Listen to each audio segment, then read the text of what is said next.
if I look back kind of, 15, even 20 years, I would never have had the confidence to start up the business, but that is very gradual as it's came along. And certainly with those contacts behind me, and I wouldn't have been able to do it before, I wouldn't have been ready to do it before.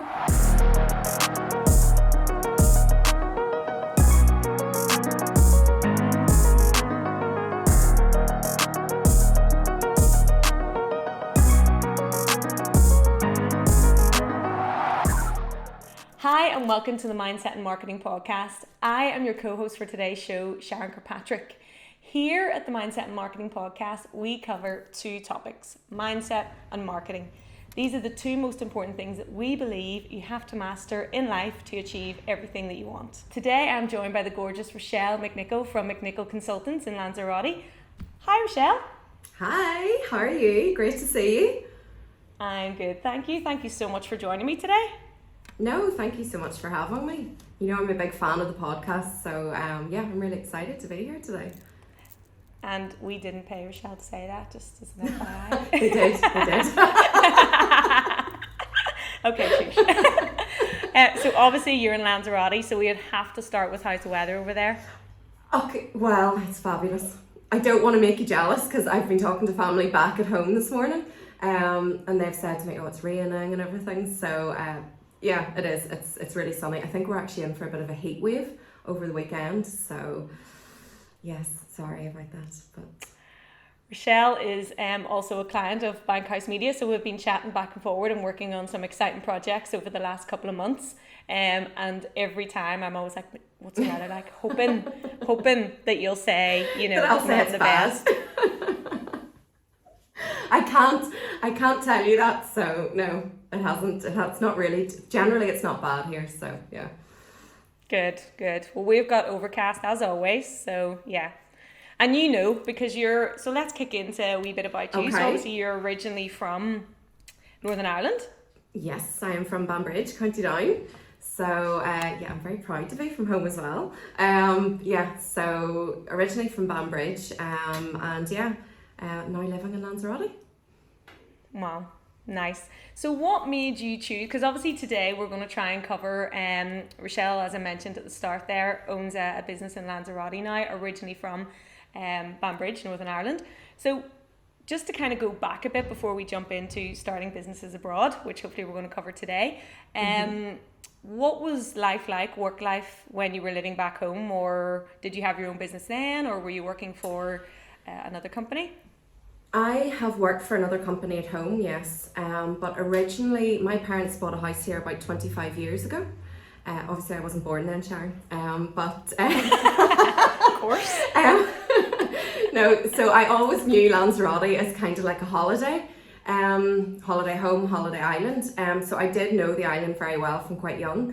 And then when I studied for a year in mainland Spain, in Salamanca, which is about 2 hours more or less from Madrid, and I was probably about 20. I actually repped. I can go back even further than property. I always did holiday repping. So I worked for a couple of different countries in summer months, things like that, repping. And then I went into property when I was about 20, but initially here in Lanzarote. Oh, okay. So I'd actually started it here before I worked at home. Started into property here. I did go home for about 6 years. I was at home for, and I worked in Hanneth Estate Agents, Hanneth Consulting in Portadown. At home and then here as well. So I kind of rambled a bit there. Sorry. No, you're grand. You're grand. We're getting the journey. That's what we want, because that's what a lot of people who are listening to the podcast are always kind of wondering. A lot of the time we talk to people when they're already there, and it's kind of good to go back, because some people will kind of think, oh, well, actually that gives me an idea for maybe I could still do this, or maybe I've done a bit of that already, or I've been here, I have, so it's all relative, because that's what it is. It's real life experiences and stories about how you got to now where you are, I think it's when people ask me how long I've lived in Lanzarote as well. I always kind of think in total, I don't know how many years, because I've lived in mainland Spain, lived at home, came back here, went back home another time. So yeah, it's always kind of jump back and forward. But now this time I'm back here 7 years, and yeah, decided now to open the business. But yeah, it's always been back and forward. So I've worked in property here, worked in it at home, but initially whenever I started working, it was here in Lanzarote. Oh, and what got you into property? Was that just kind of total fluke, Sharon? That went, yeah, total like fluke, most of yes. us. Yeah. So as I said, I was studying in mainland Spain, came back here, and it was a friend of mine who was working in an agency here said to me, oh, they're looking for somebody to work in another office that they'd opened. Had no experience in property at all. Went along for the interview, and yeah, they'd hired me, and yeah, just totally by chance that I got into it. And loved it from then, really. So yeah. Well, hopefully you loved it, because now we're in a place where you have obviously set up your own business. Yes. So congratulations on that. Thank you. So with your help, obviously.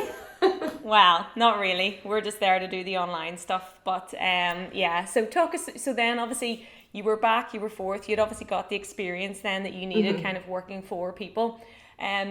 What made you kind of think about, do you know what, I'm actually going to start my own business rather than do this for somebody else? Do you know, for me, whenever I first got into estate agency as such, it was obviously the property. I love properties, different things like that. But as well as that, a lot of it was more so the clients. I loved working with people. I loved, you know, a transaction like buying property is probably one of the biggest transactions you're going to do in your life. So for some people, it's such a big thing, and I just love the clients. So I'd always the place that I worked before, then I moved home and came back. It was the same agency. They've grown quite a lot. They're doing hotels. They're doing much larger projects. So they had kind of went that direction. And obviously with COVID, lots of different things in between. But it was more then I kind of thought I really want to focus more on the client side, and decided, I think I'm going to sound really old here, it's an age thing as well, but I was like, but you're not even 25. So I know.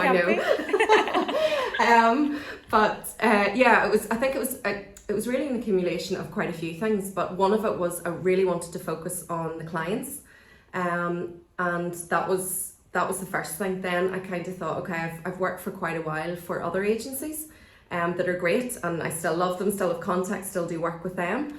But I think it was just kind of my time to go out by myself and focus. You know, I've spoken a lot with you about McNicholl Consultants. You know, I never put a name like real estate or, you know, houses, different things like that, because I do feel it's very much consulting, very much client focused.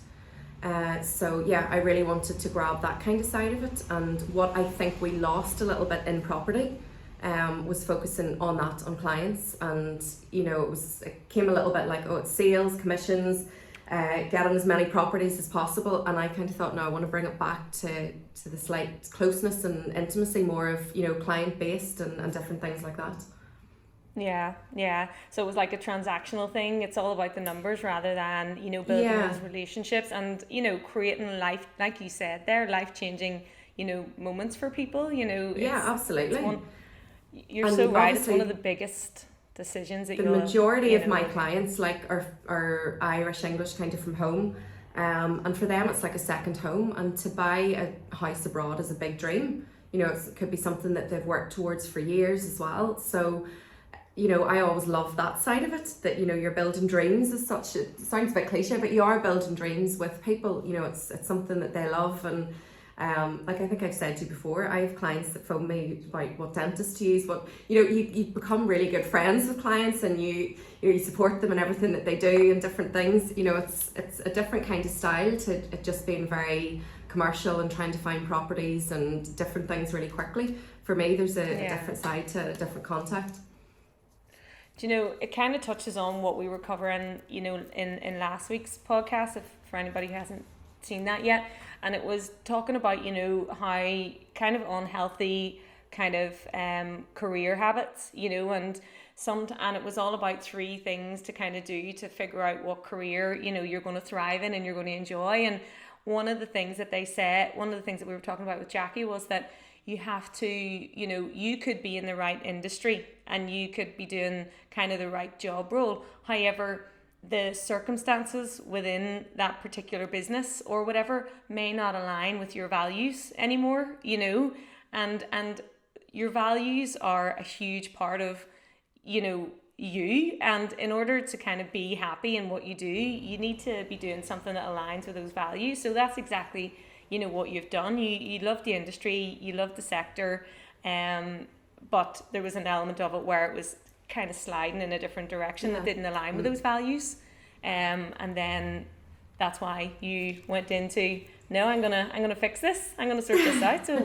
fair play for recognizing and I think that. To be fair, I think that kind of, a lot of my clients, it comes across to them and they do say that to me, so that's probably, you know, a nice thing as well, and a lot of them follow on, you know. Like, I think, well, you know, I'm doing a renovation at the moment. You know, the people that sold the property were my clients, the people that bought it. Now I'm doing the renovation, and there's kind of a follow on of lots of different things. And I collect them from the airport, and they phone me about if their alarm goes off. You know, it's loads of things kind of encased, and it's not just the actual selling of the property. So, for me, that's what I love, and I like to see, you know, people happy in the transactions and everything like that. So yeah, brilliant. Whenever you were kind of thinking about starting, you know, on your own, did you have any like concerns or any fears around it, or were you just like, this is happening, or were you 100% confident in it? Like, what did it feel like whenever you'd made that kind of choice? Do you know what? I think, like I said, it could be like an age thing. I don't know. I kind of had just decided, okay, this is it. You know, I thought for a while I'd like to do something myself. But I think it can be quite daunting, obviously, to open your own business, and I say abroad, but for me here's home as well. So for me, and I speak the language, so it's not quite as bad as somebody that's not, you know, that hasn't got kind of that behind them. But I think probably confidence as well, thinking you can do it yourself. And if you've worked in, you know, the companies I've worked in before, they're large companies, so you know, they obviously, you've a bit of a fall there if something happens or you do something wrong, or not that I do anything wrong, hopefully, but you know, you have got that backing there. So I think it's more, the biggest thing was kind of like, do I think I can do this myself? Have I the confidence to do it myself? Have I got, you know, I know that, you know, I love what I do, and you know, I didn't think, it's going to be a failure, but I do think the biggest thing was kind of your own confidence. But once I decided, okay, I put that out of the way, then it was like, 100%, I'm ready to do it. So I think that's so valuable, because there are a lot of people, you know, that have an idea, and it's always an idea, and it's niggling in the back of their head, you know, and they're just kind of thinking to themselves, oh, I don't know, you know, maybe there's someone out there who's doing it better, maybe I don't have the money to get it started, you know. And there's a lot of these obstacles to kind of overcome, but if you kind of nail the confidence side of things, and then the positivity around all of that, you know, reframing all of that messaging to kind of put yourself on the right track to then putting your best foot forward. Because when you're starting a business, it doesn't matter what sector it is, you know, you kind of need to you want to do it right. And if you've got all these negative thoughts constantly running around in your head, you know, it's just going to bring you down. So it is trying to reframe that. Do you mind me saying, obviously you're a mum, so you have a child. Did the school run this morning, Sharon, before I came on here, and absolutely. Multitasking, don't know how parents do it. So when Celine, what age was Celine then, your daughter, whenever you kind of started? Well, Celine's 14 now, so she was 14 whenever I started, but she is going to be 15 in July. But you know, Celine, she's great. You know, she's brilliant. She's a great daughter. I don't say it just because she is my daughter, but she's a great person as well.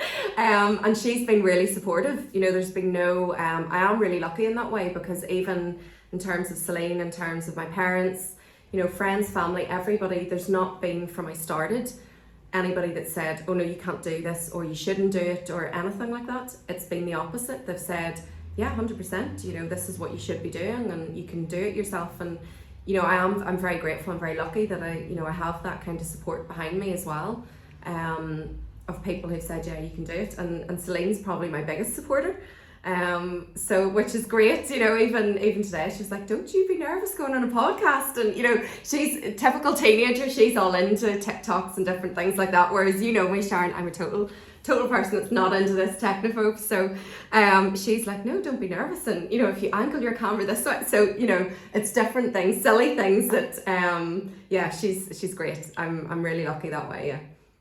Yeah, well that's kind of a big part of it too, you know, if this is something you want to do, and the people you surround yourself by whenever you're doing something like this, you know, because if you've got people there that are maybe a bit more of the kind of worried mindset, or you know, a bit anxious, and that, like, we all have elements of that, but when it comes to starting something new like this, you know, it's positivity all the way, so that's amazing. How did you find, so you had actually mentioned there, sorry, people might have missed it, you obviously speak Spanish? Yes, yeah, I do. So was that just from being on holiday a lot over there, or no? To be honest, whenever I studied in Salamanca, I did business with Spanish, and whenever we studied it, they would not let any of us speak English.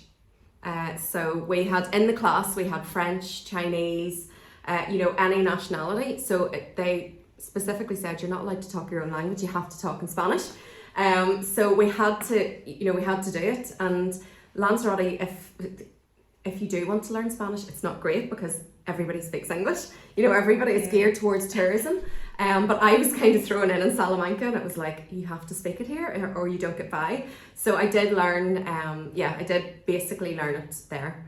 But obviously I use it now day to day here, and with Celine, you laugh because Celine says to me, I always know when you're in a bad mood, because if I go in a rant, I kind of go into Spanish, which is really strange.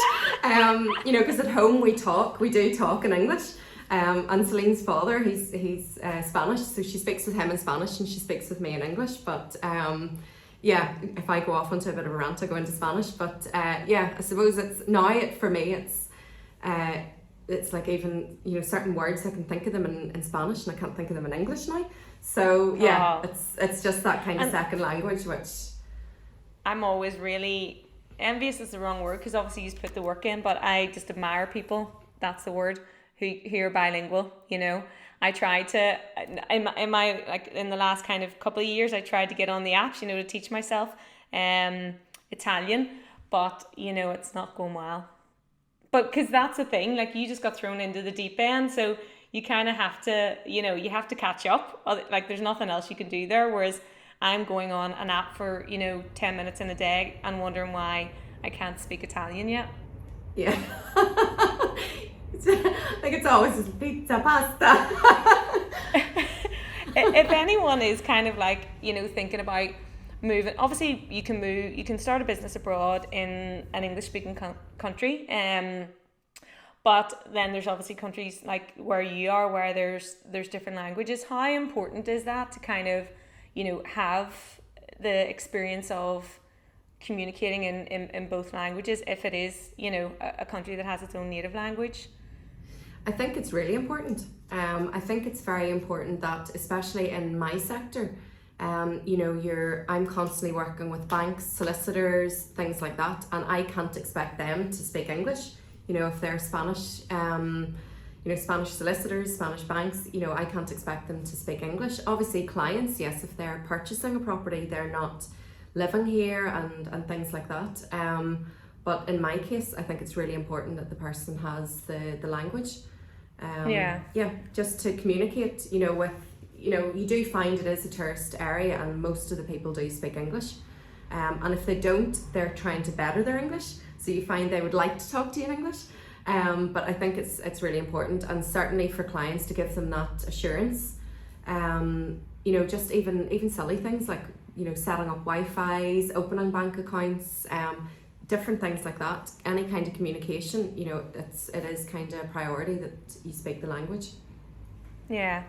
That's another kind of big point, you know, whenever you're thinking about starting a business abroad, because it's not just a case of, you know, you move over there and you can start, you know, running that business. Now, different if it's an online business where you're just selling you're working in the country but you're selling everything online, you know, that's different. Yeah. But whenever you're providing like a service-based business, there's obviously, it's not just your presence in that country enables you to do that, you know, and especially if you think about your line of work, because it's not just being able to communicate how to sell or manage properties.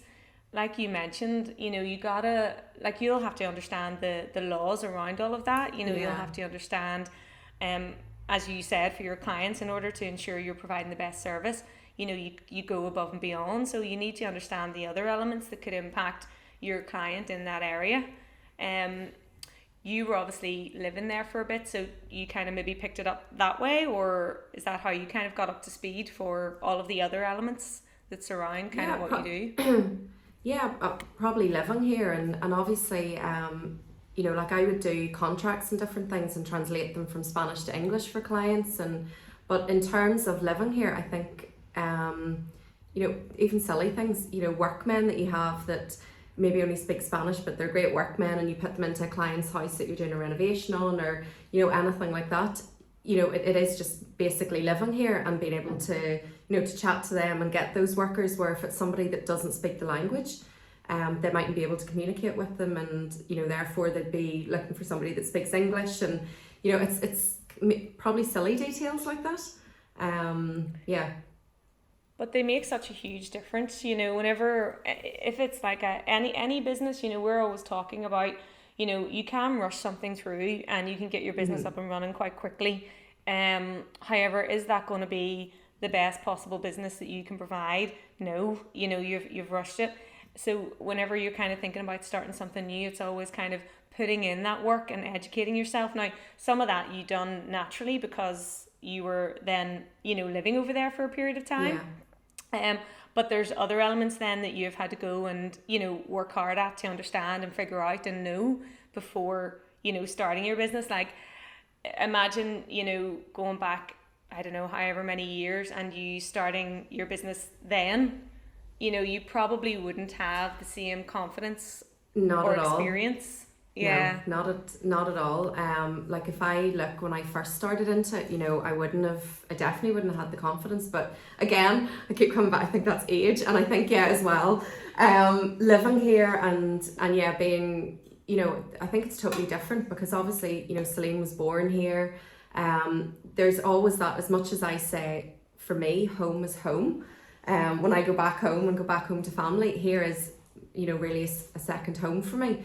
But I think that, you know, if I look back kind of, you know, 15, even 20 years, you know, I would never have had the confidence to start up the business, but that is very gradual as it's came along.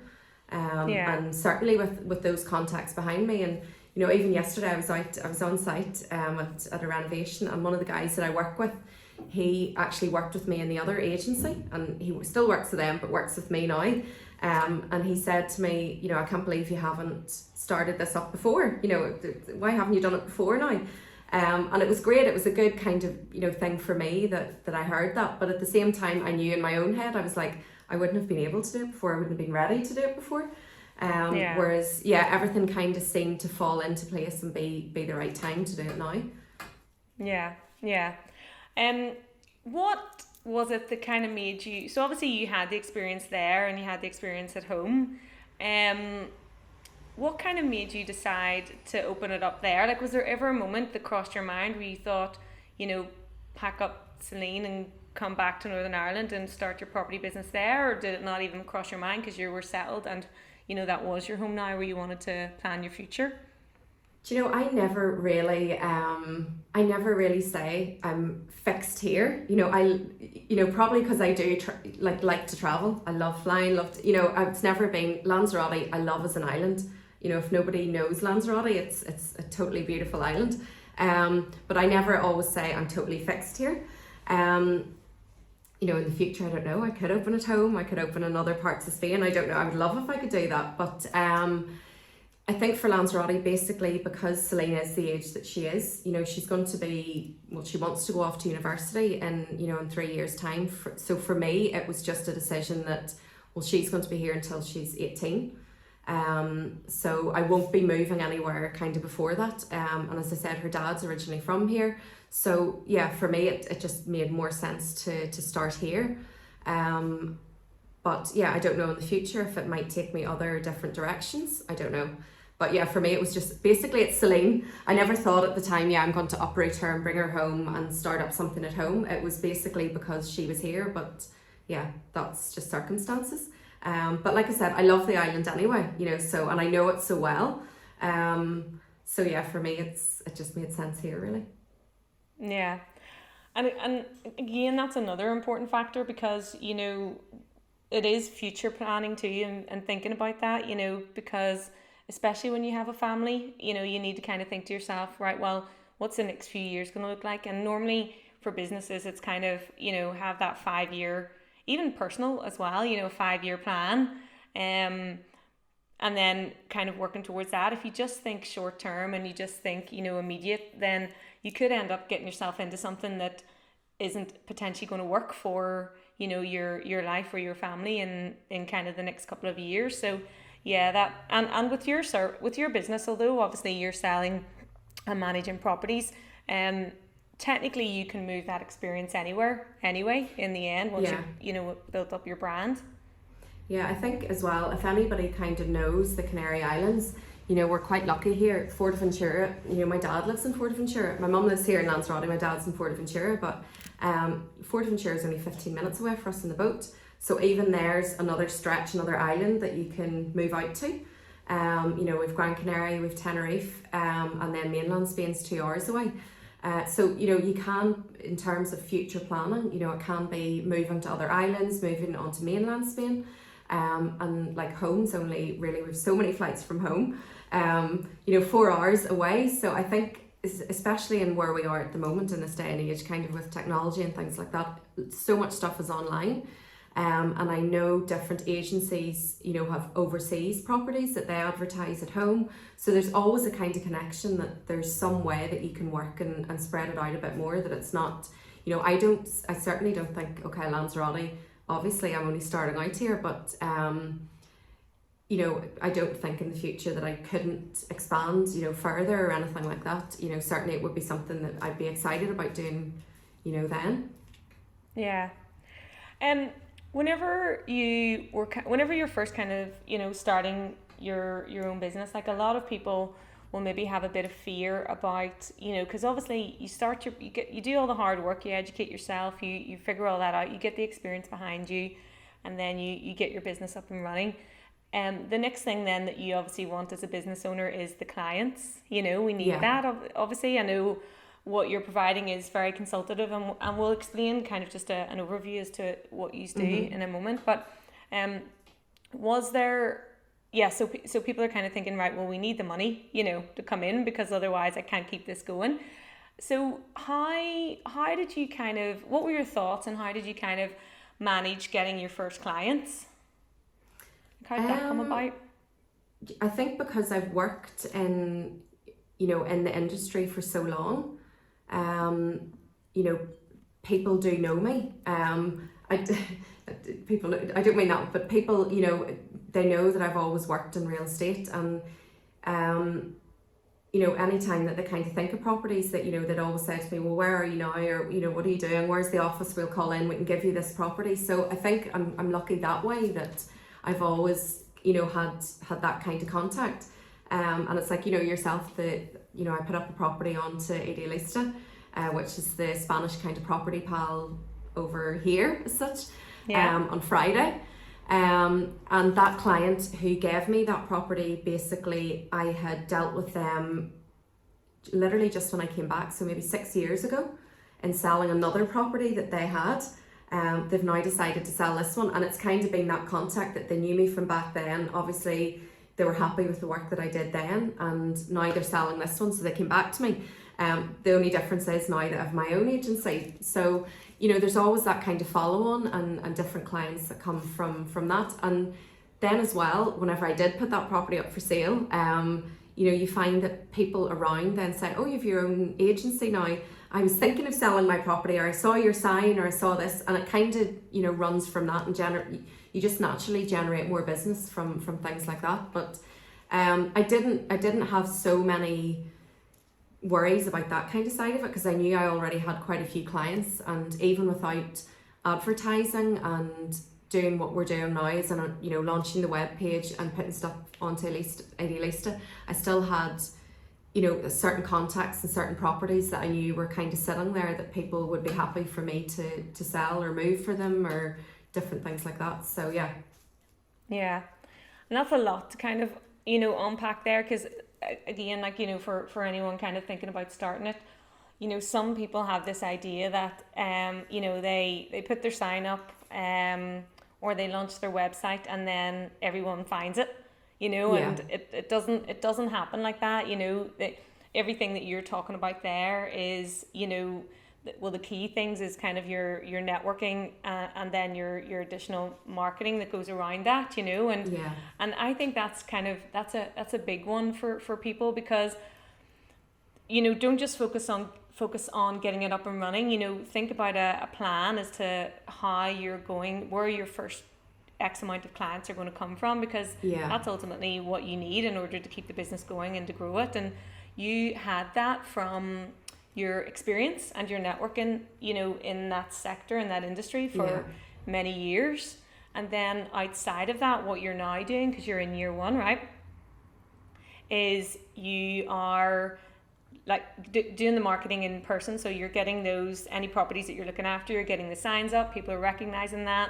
You're still spreading the word with the people that you're connected to. And then as well as that, like a huge tool for you marketing online is that Idealista platform, because customers are going to that automatically, you know, so you're getting some of that footfall, and that's huge, you know, you're kind of using that platform to bring people to you.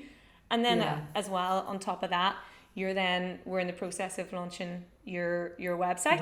Yes. So that's been the hardest part, Sharon, to be honest with you. Like, you know, don't tell people like, that. No. I'm only joking.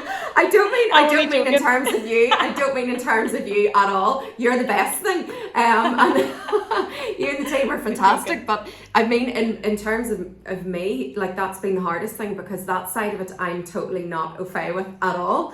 As you well know. But yeah, you know, kind of out with clients and, you know, with people all the time, and my day is really busy.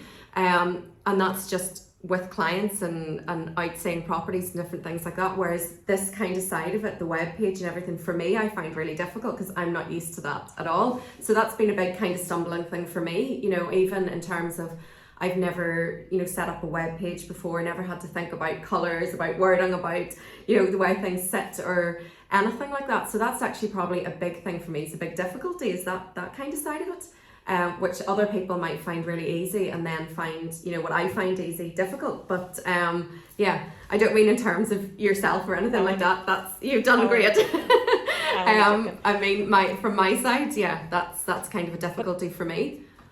Yeah. And that is, you know, because it is a big thing, you know, and, you know, having the website mapped out correctly, having your branding and all of that, you know, it's hard to do unless you're a web developer or unless you're a graphic designer.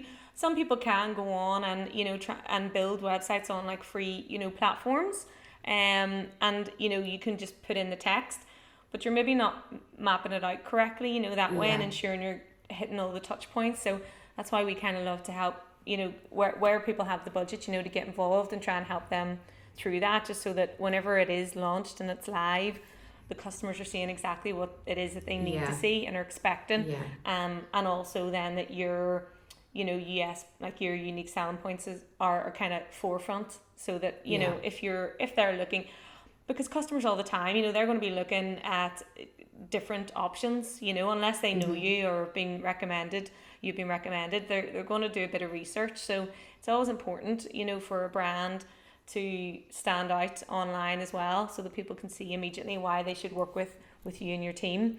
And that's again a testament to you, because sometimes you just have to, you know, running a business is, it kind of takes, there's a lot of moving parts, and you have to be able to say, do you know what, this isn't my niche, I'm going to delegate this and find the team that can help you do that, and we're so grateful that you chose us, and it's a pleasure. No, I'm so grateful to have you, Sharon. So grateful to have you, because exactly like that. And there's so many things that I didn't, when I first started out and was first in contact with yourselves, like, it's months ago. It feels like, it feels like years now, but it's, it is a long time ago. And I think for me, when I initially started, I thought, oh gosh, it's going to be quite easy, and you put a web page together and it's not going to be that difficult. But it has been a really long process. And it's funny when I talk to some of my friends about it, they're like, it's like your baby, the business is like your baby. And I go on the web page, and and it's, it is quite a lengthy process, and there's so much work that I didn't envision that has to go into it. So there's a lot of hard work behind it, and yourselves, like, you've been brilliant.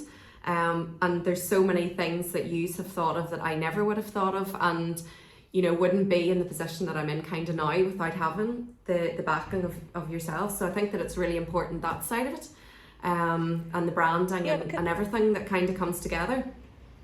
Yeah, I think in terms of the website and that's another way to market, because obviously once your website's live and people are putting in those search terms for that area, then that's another way that you're going to be able to get new customers in, and some people kind of don't understand or maybe don't think about the importance of the website, and it's kind of like it's another way for your customers to find you, people that don't know you at all, so we're excited to get that live. But the other thing, like you mentioned, is the branding piece, because if you have especially within your line of work, you've got your business name, you're doing all the hard work on the ground, and visually though, we need something to represent so that people then recognize, like we talked about this before, the agent that you work for over in Northern Ireland, they rebranded and they got their signs pink, so now when someone sees the pink sign, they're like, that's who that is, and you're immediately recognizable. And that's obviously what you were thinking whenever you were looking to us for the kind of branding and the website piece. Yeah, absolutely. Like I remember whenever I worked in, I think I can say the name, Hannah. I can say it. Yeah. Whenever I worked in Hannah at Home, I just entered into the business whenever they had done that rebranding. And I remember Michael, who's a great boss, great person. And whenever they had started all that, like, it was a shock. It was like, your signs are pink. It's really, it was really strange. But they are now the sign that everybody sees in that kind of area, and it was a great marketing thing. So I know from that experience, I know how important it is to have a recognisable kind of logo, branding, different things like that. And even, whenever we had got the key, I came to you first, a key, I want a key, but not a house. And, there were so many different steps that we went through to finally get what we have now. And I remember one of the things that you sent through to me, Sharon, so funny, I still have a picture of it, and it was a car. In the colours that we have, that kind of emerald green colour, and the MC that we have in the keys was done in the car, and I still have that. I still, think one day I will have it like that. But that is such a kind of recognisable, iconic kind of thing on the side of the car. And that was obviously your ideas and everything, and I just thought it's absolutely brilliant. And yeah, different things like that I think are so important in the branding and the marketing and stuff that I never would have thought of before. So yeah, it's on the vision board now. It's on the vision board. It is, yeah. And this is the thing, again, for people maybe just starting out, they maybe don't think about the branding so much, and they think we'll sort that after. But first impressions last, and whenever you came to us to talk about your business and what you were doing, and you mentioned it earlier, it's not just property management, it's extremely consultative, it's high end, it's, so what we needed was a real clear professional kind of luxury brand. Yeah. That's what we want people to see whenever they see McNicholl Consultants anywhere, and that's kind of what we work back and forth on to achieve, and then hopefully that then reflects in when people see those signs, when people see the website, they immediately, before reading or doing anything, they get a feel for who you are and what your business is about. And some people bypass that, and I think it's a good step to kind of put the work into getting that done, so that people who see you for the first time don't get the wrong impression. Yeah, I think even, in terms of, we talked about the signs there, like I put the first sign up as such, even though I'd sold properties before it was the first sign that I put up last Friday. And the amount of comments that I had from people that said to me, "Oh, your signs are fabulous. They look really nice," and they do. I think I sent you pictures of them as well. Yeah, they do look really nice, and they stand out. And it is so important. And there's nobody that walks past the sign and is going to forget that kind of branding. And it is really important, and certainly in terms of not forgetting that name and forgetting kind of what it is that we do and things like that. I think it's really important. But yeah, whenever you first decided to kind of get started on this journey, did you kind of think, now on reflection, almost a year in, is it almost a year in? I think it was September we first started our first phone calls. Yeah. 7 months, so not even. Did you kind of think, like, on reflection now, you going, gosh, there's so much more that to starting a business than I actually imagined? Oh my gosh, 100%. No, I expected all of this. No, 100%. I thought it was going to be so much easier in terms of everything. I thought it was going to be a bit more of a walk in the park. It's not. But you're still smiling. No, but do you know something? I think I had taught me a lot about patience as well. But I think that's the exciting thing about it as well. You forget the amount of steps and the initial things that had went into it. And it's a really proud moment as well. Like when I put up the first sign, like Celine was there, my mum was there, put up this, it was really it was a very proud moment for me in terms of the fact that it's my business. And I've kind of seen it from the start. And even when I first got in contact with you, like as I said to you, like from initially going through what colours and what that, it's been such a lengthy process, but such a worthwhile process as well. And yeah, as much as I said it has taught me patience, it's harder than I thought, but it's very rewarding at the same time. Yeah. So it's definitely, for anyone out there who's thinking about it, you would recommend it, or are you thinking, like, what advice would you give to anyone who's maybe thinking about starting a business, particularly abroad, just because you have that experience? I would say go for it 100%. Just go for it. I think a lot of the times, naturally, we question ourselves and think, is it the right thing? And like I said to you, it was one of the biggest doubts that I had at the start. Confidence, can I do it? That kind of thing. And I think if you're passionate about something and it's your sector, it's something you can work in, then yeah, absolutely go for it. And I think nowadays, even the whole side of it being abroad, the world, I think, is a smaller place now than what it was years ago, even in terms of people living abroad. When people said to me, oh, I don't know if I could live there, or I really want to live there, I'm always like, just do it. If it doesn't work out, it hasn't worked out, you learn and you move on. So 100% I would say to people, if it's a decision to move abroad, if it's a decision to open a business abroad, certainly just go for it. Obviously have your wits about you in terms of anything that you're doing, but I would definitely say just go for it. Go for it. Did you ever do you miss home or no? Oh, I do, yeah, absolutely. And do you miss our crappy weather? Do you know what? It's funny. I miss it. I get home and I'm like, I always, when you open the doors in the plane, I'm like, oh, it smells like home. And then I get stuck in the rain for about 3-4 days and I'm like, no, that's enough. Yeah. No, I have family. As I said to you, my mum lives here in Lanzarote, my dad's in Fuerteventura, but my sister and my nieces are still back at home in Banbridge. So I miss them a lot. I have friends and everything, school friends that are still my friends and, childhood friends. So that side of it, yeah, I miss more the people. My grandmother, I have aunts, cousins, uncles, different things like that I miss, yeah. But then at the same time, I'm from Banbridge. My mum's actually originally from Athlone. My dad's from Banbridge, my mum's Athlone. So I've I've cousins in Mayo and different parts like that. So I never even really saw some of them when I was, at home. So, it's still, even though I'm in a totally different country, sometimes I find I would talk to them more here, and catching up than what I would have at home. But yeah, I do miss that kind of friends and families the most thing. And the green. I love green. Lanzarote is a volcanic island, so while it's beautiful, I do love the contrast then of at home. I'd love to get home kind of to the fields. I grew up in the country, so I miss sometimes that side of it a bit. But yeah. This must be why there's green in your branding, Rochelle. I think it is. Home, yeah, absolutely. I agree though as well. My brother lives in England. It's not too far away. It's only a short flight, but you miss the day to day, like just nipping around for a coffee or seeing the kids or whatever. But on the other side, because you can get a flight cheap enough, like cheaper than a taxi to Belfast actually. Yeah.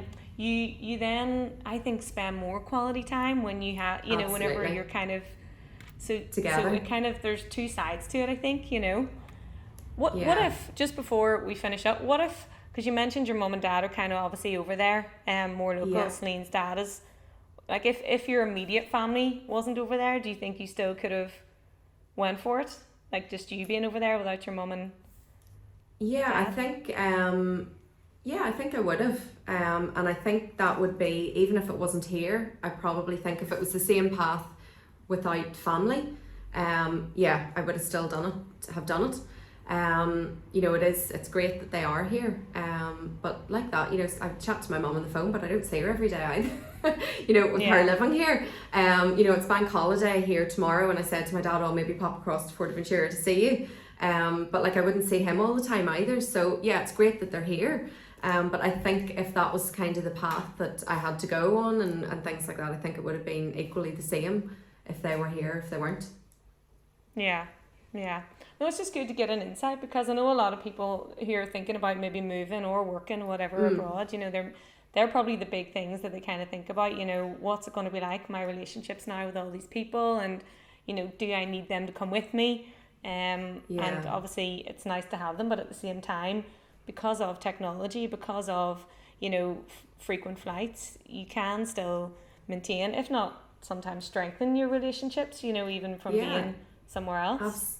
Absolutely. And like as I said before, obviously Celine's at that age, and 3 years time she wants to go off to uni. She said she wants to go back to Dublin to go to university, so she's going to be going back home that kind of way, and that it doesn't mean that I'd be like, okay, I don't have her here. Initially, I wanted to set up the business because she was here, but just then, because she's going to be away, if everything's working and going as I want it, I won't say, oh, I'll move back there to wherever she is to be with her.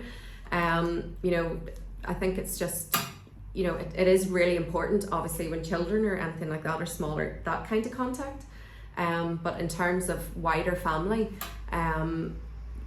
there is so many different, video calls, everything like that now, that, you're still in contact nearly, as you said, more quality time whenever you are actually together. So yeah, I think it's just the way the world kind of goes now, that everybody's moved, and it's not such a big thing. Like, I can get a flight home to Belfast for like 20 euros sometimes I see them, so like you send a taxi to Belfast, it's great, and I kind of get onto a flight and you're back home, and it's, for me, it's jump onto the plane. We're quite lucky here in Lanzarote. The airport's never really far away. It's not a big island, so literally you're at the airport and you go and you're back home. So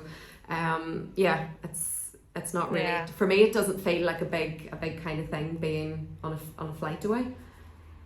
And think about the fact that you get more sunshine. It's probably an easier pace over there. I don't know, maybe it's not. It's not and those beautiful beaches. And do you know what, Sharon? I was thinking about this. I was thinking about this before. I don't, like, people think automatically if you live here, you go to the beach every day. I don't. I really don't. I don't know the last time I lay out and was like sunbathing or anything like that. It's obviously different when you live here.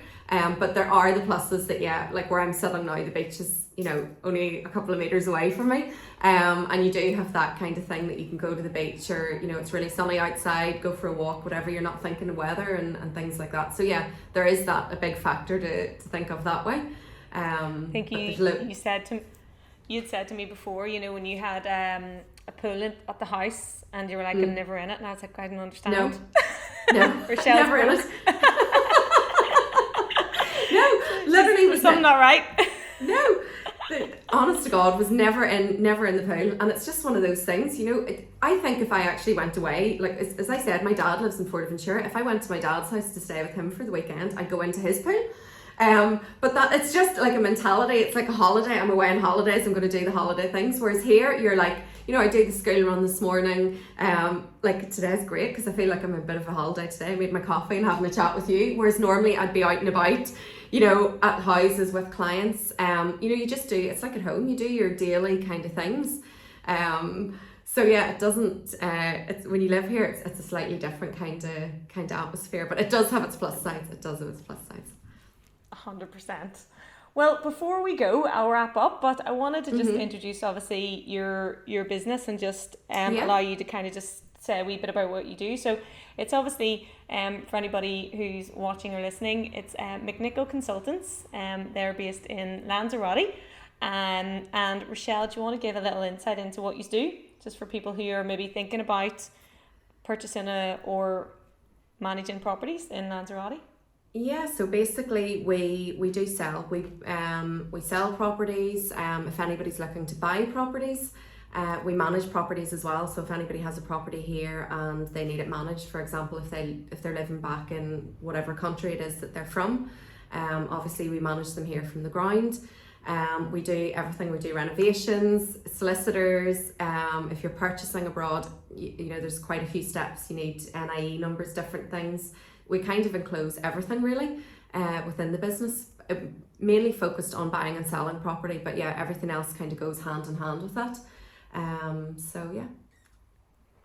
Obviously, I've had a lot of insights now into the Rochelle's business because we've been working on the website. So if anybody out there is thinking, especially for people who are home because they're maybe more local and listening to this, thinking about you know, purchasing their second home or moving abroad and Lanzarote is on the list, please check it out because like Rochelle mentioned, it's above and beyond, it's next level. Rochelle will cover everything and the team will cover everything that you need from the minute before you even get in that plane to the minute you land and you're on your way home. So do check it out. The website will be coming soon, but you can log on to the website. It's www.mcnicholconsultants.com, and you can pop in your emails and that'll go straight through to Rochelle anyway, so Rochelle can get in touch in the meantime until we launch the website.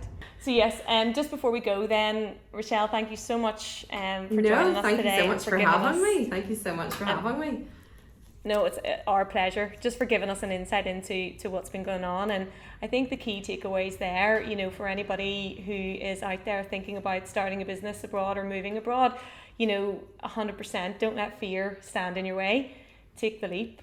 Now, what we would say when it comes to starting a business, just based on Rochelle's experience, is obviously do the homework, you know, educate yourself, get the experience, get the network of people around you, and just get your business in the best place possible before you then launch. It might be an idea to try kind of before you commit. So maybe take an extended kind of holiday in that location and just get a feel for the environment and the people around there. But definitely Rochelle's doing it, is having a ball, and it's 100% worth the kind of just working through all those fears and insecurities and giving it a go. So yes, I think that's us for now, but thanks again, Rochelle, and thank you. We look forward to catching up with you soon. Thanks for listening. Bye.